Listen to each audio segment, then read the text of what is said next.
Well, hello again to all the boys and girls out there in YouTube land watching. John and Nelly of Georgia Beer Reviews back at you this evening with a special examination. We are looking at the Wild Leap Alpha Abstraction Volume 15. This is an 8% alcohol double IPA. They have been putting these beers out since the inception of the brewery back in 2018. Every few months, they put out a new version, and they're all double IPAs. The theme is basically, okay, double IPA with different hop varieties every new volume. So the volume 15 uses Eldorado and Idaho 7 hops. And one interesting thing about Wild Leap, Michael, is that when they were founded in 2018, they were voted the #1 new craft brewery in America. So they did very, very well their first year, and so well, in fact, that all these, these different polls and stuff, they came in first place in most of them, and they ended up winning that award, which I think is pretty impressive. It is. 50, that's a very high accolade your first year as a new craft brewery, and you win the best new craft brewery. So they make some pretty good stuff. I'm excited to see what you think about this one. My favorite is still the volume 13, which had the Friday the 13th logo on it, and I did that on one of our examinations. But anyway, this one has kind of I don't know if the viewers out there can see, but it's kind of like a shiny, what do you call that? Like a silver sheen kind of thing. Yeah, it's got a sheen to it. It glistens when you hold it up to the light. Very cool label. They always have the buffalo on their label. That's their label. And their motto is, if you don't do wild things when you're young, you'll have nothing to talk about when you're old. So anyway, let's go ahead and get into it. Let's crack these things open and pour them up. Okay. The color is nice. Yeah, all of the alpha abstractions that I've had so far, they tend to be more along the lines of your New England, juicy type IPAs. And as you can see, there's a nice 2.5 finger head on mine with the glassware that I'm using, and I would say that's a hazy orange color. Yep, and it's got a nice, very bubbly kind of head. Right. So, yeah, what are you getting with the aroma there, Michael? I'm getting citrus, but I'm trying to pick out what kind of citrus it is. I think it's grapefruit. What are you getting? Okay, so I'm getting like an orange, tangerine orange type thing. Little tropical fruit, maybe a little pineapple. And then maybe in the background, a little bit of the grapefruit, but the grapefruit for me is kind of in the background. When most people say grapefruit, I immediately think of like, West Coast IPA, because that's like the first thing that you get with most of the traditional West Coast IPAs. You get that grapefruit, that pithy note. With this one, it's more subtle. It's more tropical, fruity, citrusy for me, but not grapefruit citrus. It is a very nice aroma. I would say that it's kind of sweet on the aroma. Like, it makes you think that it's going to be like a sweet citrusy type beer. Almost like if there was lactose added in it, which a lot of times Wild Leap adds lactose to their beers, but this one does not have lactose in it because they disclose it on the side of the labels with the ones that they do, and there's no lactose disclosure on this one. So all of the creaminess, the thickness, all of that's just coming from the hop varieties that they're using in the beer. I poured a little bit more head than you did, but it's really kind of cool how the head is staying around on mine. Mm-hmm. I know you could top yours off and your head will regenerate. Right. It's a nice looking beer though. And and it's got a nice hazy, I guess you'd say it's like yellow orange. It's a little bit lighter than some, but it looks really good. All right. Are you ready to go for it? Let's do it. Cheers. I hope you enjoy it.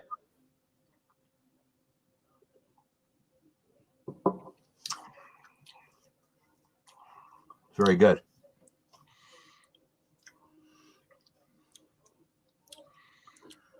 This is it's really good. I like it. This is my kind of IPA, the New England type IPAs. It's not listed as, it's just classified as a double IPA, but this for me is more in the juicy, borderline tropical fruit type IPA. And as you can see, it's super thick and orange and it just looks like a big old like double New England style IPA more than anything. And it is pretty fresh. I think both of our cans it should be the same day because it came from the same 4-pack. December 14th, 2020. So we're just over a month with this. So super fresh with the high. I feel like we're getting the full effect from all the hops in here. It's not bitter to me. That's why I love these types of beers, because you get a ton of hop complexity, a lot of hop flavor, but it's not bitter at all. It's very mellow, and you're getting all those flavors. They meld together so well without really being overpowering and a palate wrecker, so to speak, as you get with a lot of the more traditional West Coast IPAs. I love it. I think it's great. The alcohol is masked as well. 8%. Yep. I'm not getting any of that.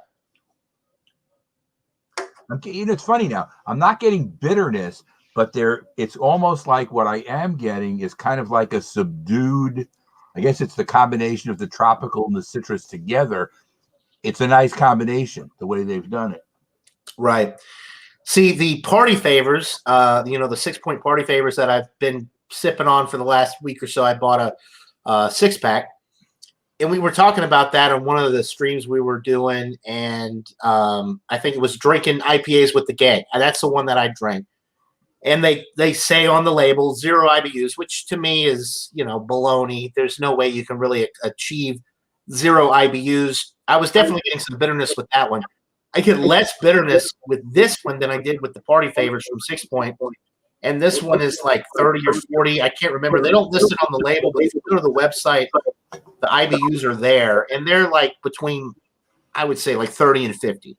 And this one, to me, is less bitter than the party favors. Okay. I've had party favors before. I'm with you that I think the 0 IPAs is more of a political thing. It's almost like what they're saying is the way we've done it, we can't tell what the IBUs are, kind of thing. Because I've actually been at the brewery and I said, there has to be IBUs in a lot of the beers you do, and you're listing 0, and it's kind of like a wink thing. They don't want to admit it and whatever. So it's kind of like I think what they're trying to say is it's not as bitter as it might be, kind of thing. Mm-hmm. So they list it. Right. Yeah. It's hard to tell why though, because every IPA has to have IBU. Right. They all have some bitterness in them. But I think that's why a lot of these breweries are getting away from disclosing the IBUs on the label, because they realize that it's really like everybody's perception of bitterness is different. So if you put 80 IBUs on the label, but you don't really detect it as being that bitter, then it's not a consistent, like with ABV, you put that on the label, there's a certain amount of alcohol in the beer, that's it.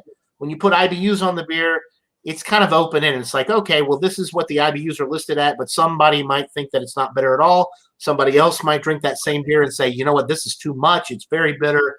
So it's all personal experience, and your palate is going to differ from other people's palates. So it's not a consistent and accurate way to determine bitterness in a beer.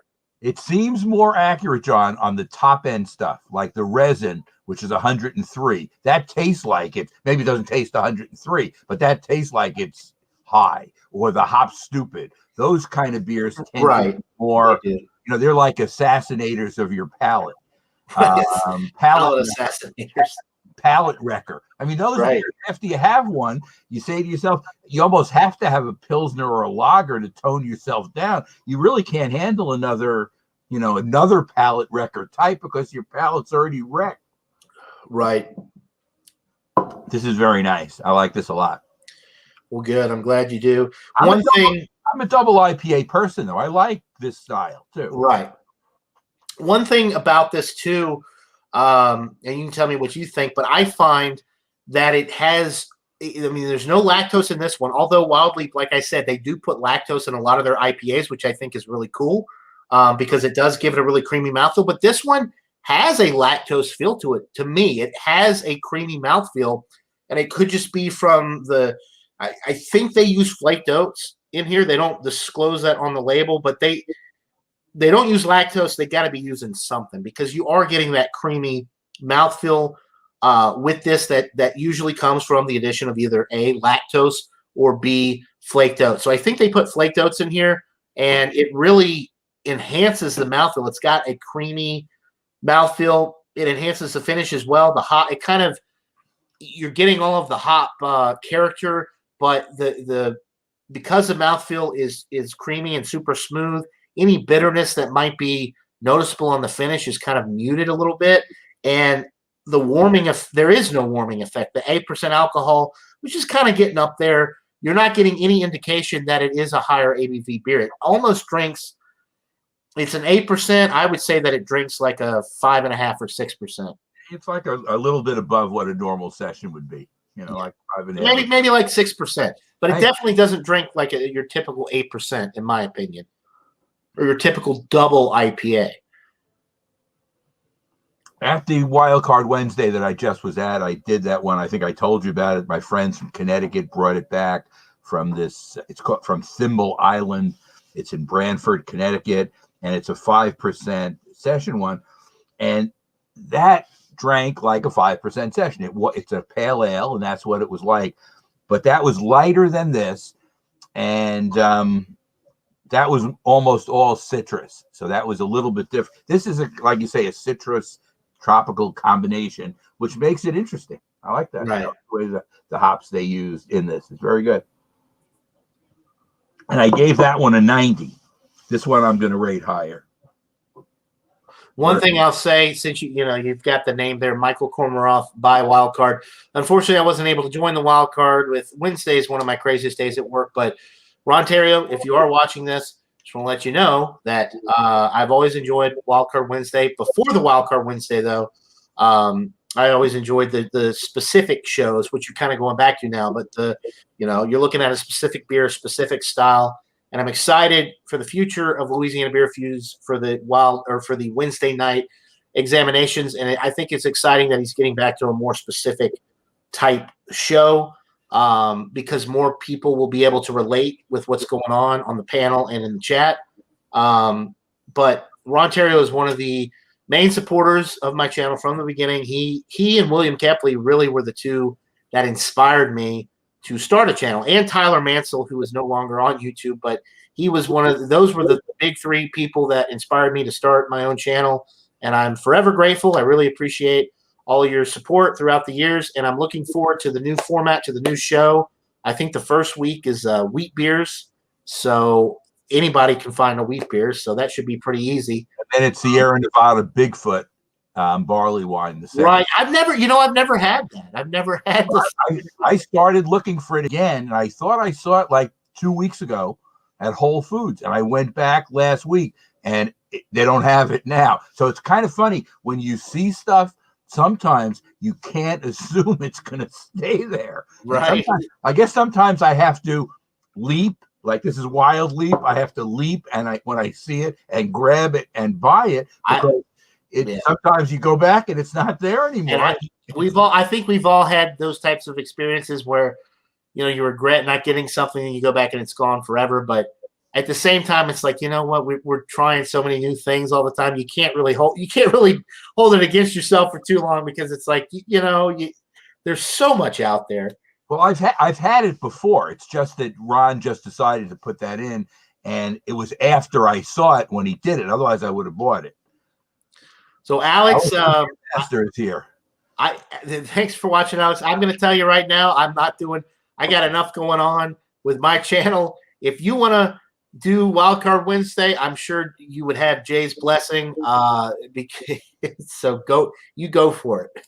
Well, it's funny. Both Miscellaneous and Eric have voiced interest in doing it. And you know what? Beer Man had a new show that actually premiered tonight. It was like a hop show. So you bring a beer with different hops and then you drink and review the beer, but you talk about the different hops in the beer, which obviously that's something that requires a little bit of research. You want to make sure you know what types of hops are in the beer, and Right. you're going to have to be willing to kind of dig into it a little bit. I love the concept. I think I think that's a great concept. But yeah, so Wednesday night now, you've got, I mean, if you're into beer live streams, Wednesday night's your night, because Michael Komaroff and I do our little thing every once in a while. Then you got What the ABV, which is the game show beer show on Mike's channel. And then you got the Beer Man's got his hop thing now, and then Ron Terrio's got his thing, and then possibly somebody's taking over Wildcard Wednesday, and then Trish does Wine Stay Wednesday. So hey, there's a lot of stuff going on. Wednesday night, it's happening, people. It is happening on Wednesday night. All right. Beer Man was not on Wildcard Wednesday though tonight for the last show.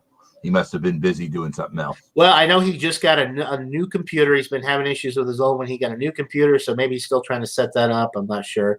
And if people haven't heard, for next Malty Monday, ESB has finally won. I am actually excited about that because I have missed the last 3 or 4 Malty Mondays, and the ESBs, I can get the Old Speckled Hen and the Fuller's ESB pretty much anywhere. So I will definitely be on that. I'm very excited because I've missed out for the last few weeks. So I was pushing the IPLs, but they just were in the back. I like that. I like an IPL, but the only IPL that was really available here for the longest time was the Yingling IPL, and I don't think they make that anymore because it's disappeared, and none of the craft breweries around here put out any IPL, especially this time of year. I mean, you're looking at stouts and winter warmers and higher alcohol dark beers. Porters. There's not going to be any IPLs around here. Probably unless macros. I could definitely get an ESB. It's just a matter of going either to my food co-op or some of the other local places to find it. I can get one though, for sure. Right. Cheers, Daryl. Thanks for tuning in. We appreciate it. When I told Bumpy that we were doing this, he says, after John gets my beers, he'll send me some Wild Leap. And I said, I'm sure he will. I'm definitely going to have to reciprocate and send Bumpy something because he sent me all 4 of his current home brews, which I'm very excited about. And then 10 other beers. So 14 beers. My gosh. It's pretty good. You'll get excited. You can do your unboxing. That is the largest. I'm pretty sure that's the largest beer mail package that I've ever received. Brandon and Trish sent me a really big one a while back, and I think there were like 9 or 10 in there. But this is by far the biggest beer mail package. But Miscellaneous sent you the 3 Bourbon County. Miscellaneous definitely he hit the sweet spot with the Bourbon County vertical. It doesn't get better. Like you could send me 20 beers. It's probably not going to get better than that Bourbon County vertical. Although you wanted that so badly, that was like in your prayer section. Yeah, I mean,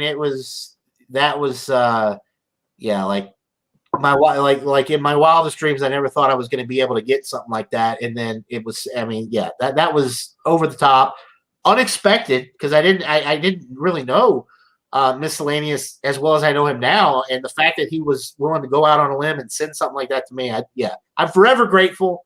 He's probably not watching this right now, but if he is, he knows I appreciate it. But I was really happy that you liked all the stouts that I sent as well, the 6 Point stuff, the Lion Stout, and the Stillwater. You seem to enjoy all of them, and that makes me feel good. Well, and the Stillwater on Fleek and the Lion Stout are probably actually, you know what, they are the best 2 non-barrel aged, like straight stouts that I've ever had. I can't think of anything that's, because all of my favorite stouts are bourbon barrel aged, 13, 14%. These have the high alcohol, but they're not barrel aged. One of the ones I sent you, and I think you'll see how inferior. It's not a bad stout at all, but I think it's inferior to the one you sent me.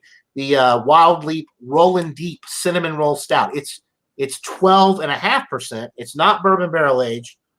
But they make up for that extra alcohol, I think, by adding more sugar and sweet malty character to mask the alcohol. And it's not cloying, but it's definitely one of those beers that you drink at the end of the night. And it's like, that's it. One and done. The Lion Stout and the Stillwater on Fleek didn't have all that sweetness. So if you're a heavy hitting alcohol type guy, you could drink 2 of them. With this one, it's like one and done because it's so sweet. It's more desserty style. Dessert. You could pour it over your ice cream, and you got you a hell of a treat. And dessert stouts are nice, but like you say, they're one and done. They're definitely, and that is one of those that's like that. Because when you get to that high of an ABV range, it's like you've either got to just really be good and efficient with your brewing process, or you have to add lactose and cinnamon and brown sugar and whatever to mask the alcohol notes in the beer. Right. And I feel like that's what not that it's a bad beer. I think it's an excellent beer. That's one of the reasons I sent it to you. It's just one of those. It's a dessert stout by every, right. Every definition. That's what it is. So another week we'll do that one too, and on one. Yeah. Now that we've got the Partners in Crema, which is the coconut coffee one, and then the Rollin' Deeper, which is the newer version of the Rollin'. It's the highest ABV straight stout that they put out at 12.5%. And you sent some pontoon stuff as well, which looked very interesting. Right. The one that I'm most excited for you to try after this is actually the Mighty Banana. It's a triple style ale with actual, because you get that, that yeast in there. You get the banana notes from the yeast, but they actually add bananas to the beer. So I think it's wonderful. I think you'll like it. That one's, I think, 9%. I think all the stuff I sent you, I think this may actually be the lowest ABV beer that I sent you. Yeah, it was almost all high alcohol. I So, had a banana bread beer. I can't remember the name of it at one point, and maybe it's one you've had also. I can't remember what it's called. Maybe I can look it up. you had the banana bread beer? A beer that was made with banana bread. Or I think you're talking about the Wells banana beer. The Wells. Have you had that? Yes, I love it. It was really good, and I like banana in beer. So think of the one that I sent you was like a Belgian ale with the banana notes, but it actually has bananas. So it's like double banana. It's good. It's unique.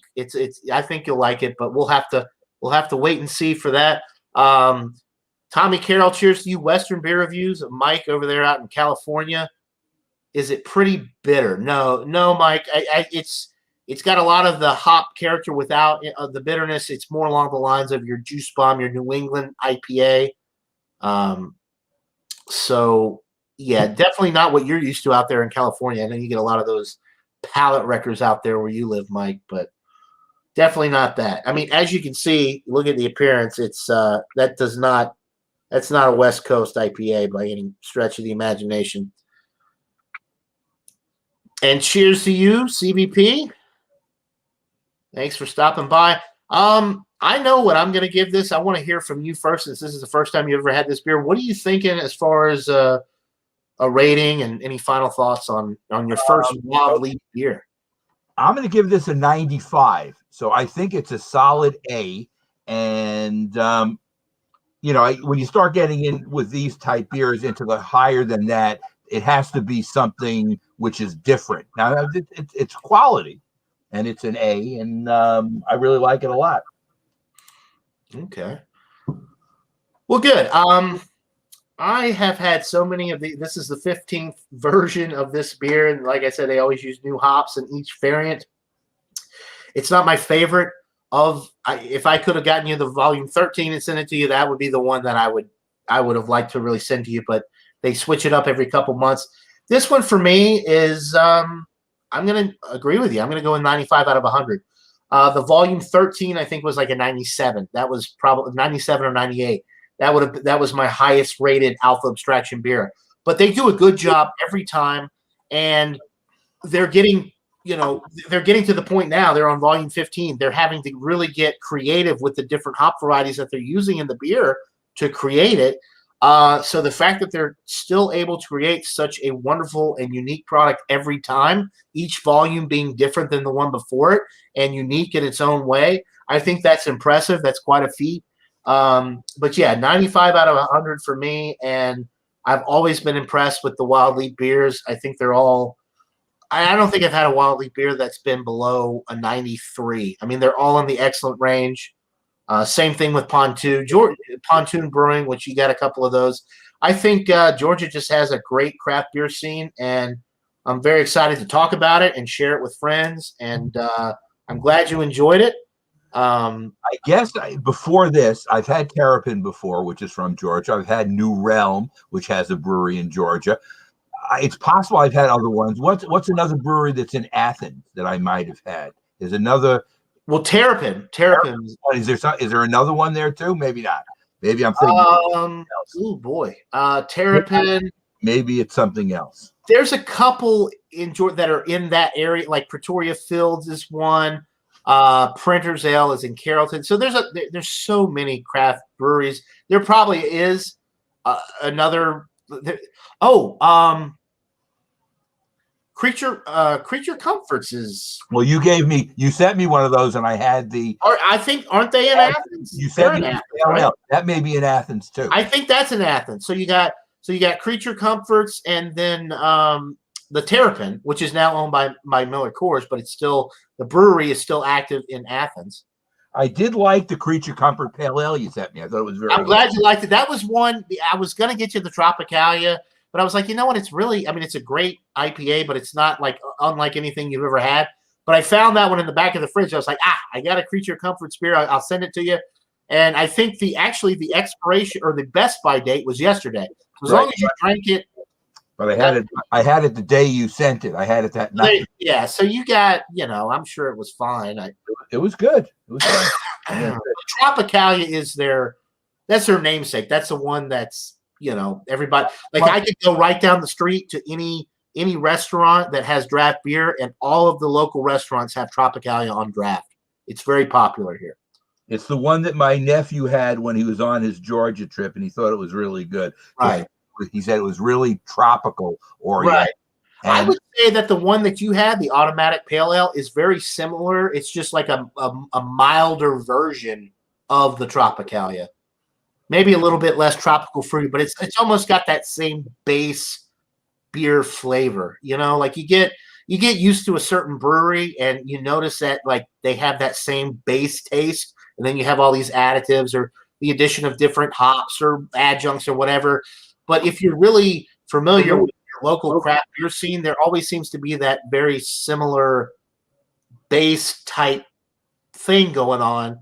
I find that to be the case with Wild Leap. I think when you drink some of the other beers, that when we get to examine them, I think you'll notice that there's a similarity between them. Even if they're different styles, there's like a similar, I don't want to say grain, but maybe the way that they ferment and get like there's just a similarity between all of them. Right. I just find that to be the case. But have you gotten your beer package from Todd yet with the no, and I'm kind of maybe he's had trouble getting it. He may just have not sent it out yet. He's got a lot going on his channel. I will send him a private email back and just follow up on it. But I don't know him well enough. I'm not going to nag him about it. But I understand. And he does those companion reviews with his partner. Right. He doesn't just do it on beer. He does it on hard alcohol. He does a whole bunch of stuff on his channel, which you see on YouTube as well. So he's busy doing stuff. The only reason I say that is I can no longer get it at the food co-op. So they had it. It was there, and now it's gone. I'm not saying there's nowhere in New York you could find it. Whole Foods didn't have any more either. I'm sure it's in places. The stout, at least, the basic. Right. I only bought 3. So if that's all I have, that's all I have. But I still have my 16, 17, 18 vertical. Remember, I did the 19 with you and the group. Right. I think of the 17, 18, 19, I think the 19 was actually my favorite, which is surprise. It's kind of surprised me. I was expecting the 17 because of the aging. The 19 one was my favorite, and I've heard. I'm hoping to get my hands on that 2020. Hopefully, Todd will follow through with that and send me one. I've heard from multiple sources that the 2020 is the best. Well, I haven't had any of mine yet. Like I say, I have 3. If he sends it to you, I think Bumpy has one. I think Miscellaneous has one. We'll make it. Hey, we'll make it happen one way or another. We're gonna get that done because I've definitely got my eyes set on getting one of those 2020 Bourbon County. I was very pleased with the 2020 birthday beer one that I reviewed and that I bought. I bought the last 4 of them and spent almost $100 on it. But you know what? Hey, When you only live once. You only live once. And when you see stuff like that in Georgia, you either dreaming or you damn well better buy that stuff up because it ain't going to come around twice. I have, by the way, coming up a week from tomorrow, my regular Thursday get together with my group, and I was going to bounce off what's going to be involved in it. There can still be change, I guess, but the one I mentioned before, that Thimble Island Pale Ale, is involved in it. The Doppelbock from Paulaner, the Salvatore, the regular Rodenbach, the one that has the what's it called? 75% old ale. It's like a Creek / old ale, and it's got I think cherries in it or something. Right. For that, I'm doing that one. The Goose Island Hex Nut that you and I did together, the nut brown one, is going to be in. Have you ever had Anchor Liberty Ale? Which is I've had the Anchor Steam. I've never had the Anchor Liberty. Okay, that's going to be in it. Something from a local brewery on Long Island called Ghost Ambition Cream Ale, which is an 8%, like a very thick cream ale. Very good. The one I did on Sunday, the Mackeson Cream Stout, which I really liked. Not cream stout, it's a regular triple X stout. And I've done this on Stout Sunday. Do you remember when I did the Central Water Stout? The Satin Solitude? Yeah.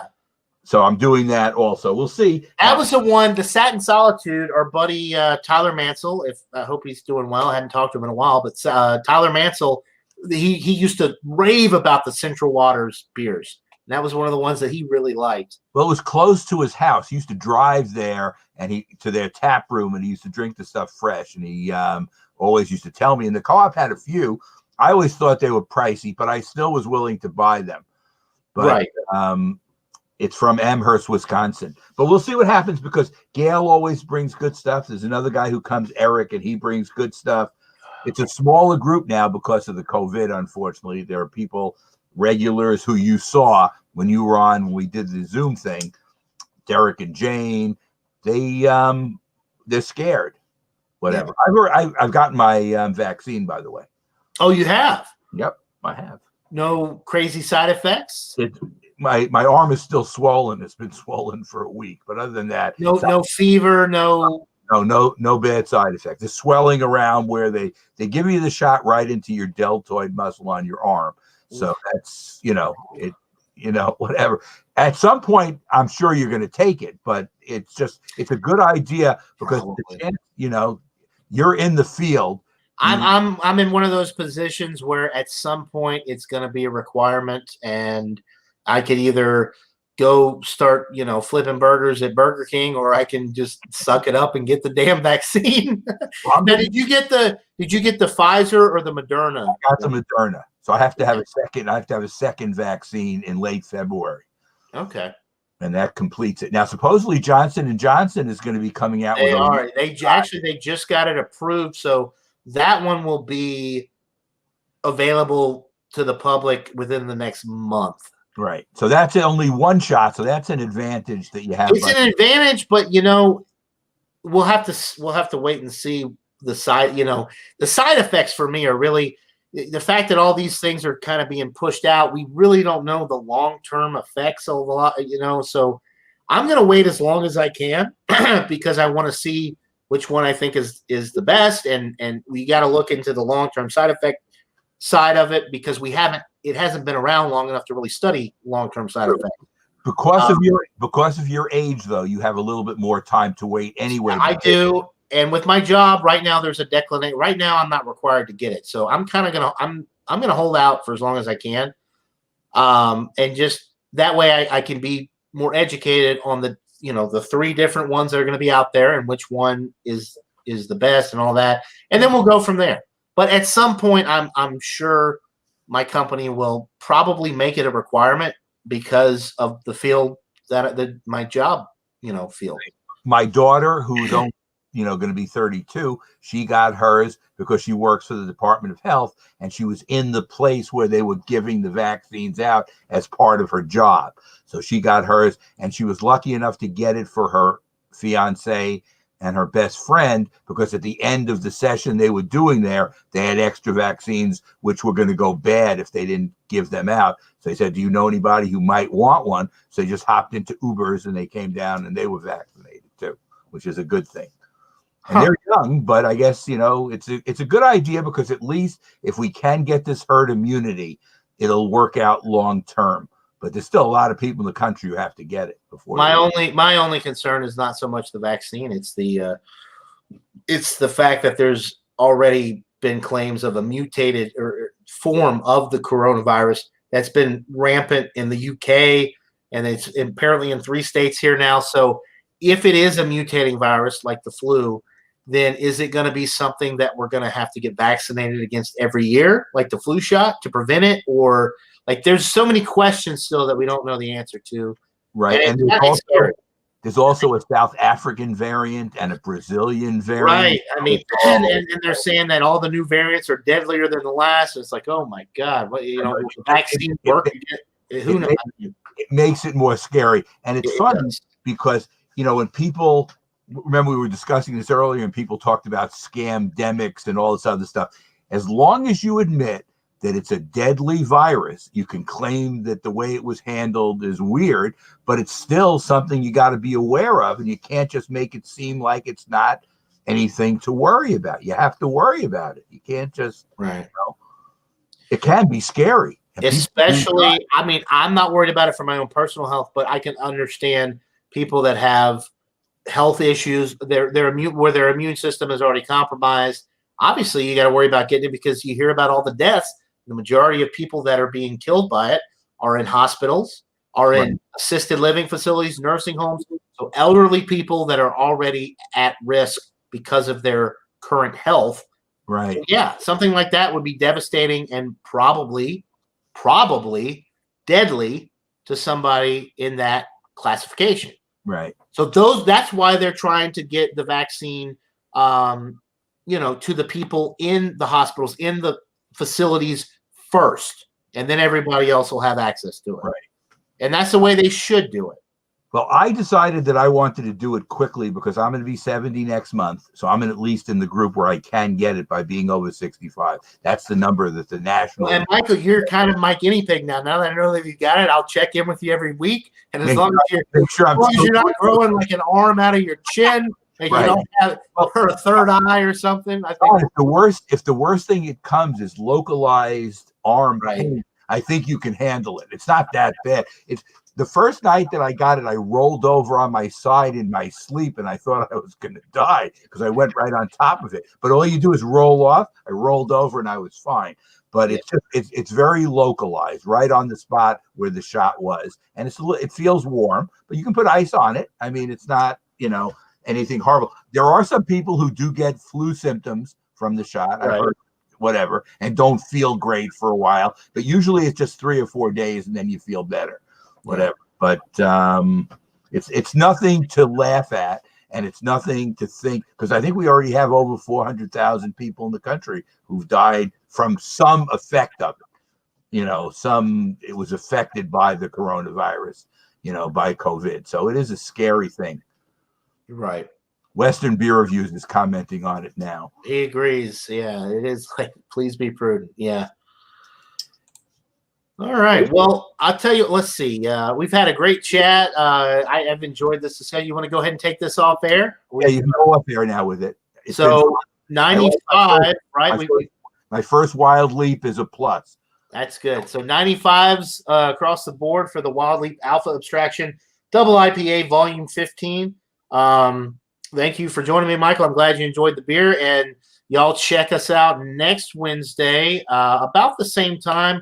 We'll be looking at another one of the Georgia beers. And until then, I guess, y'all have a good one. Enjoy the rest of your week. And we'll see you on your weekend. And we'll see you soon. We'll see you all in the next one. Cheers, everybody. I'm already done.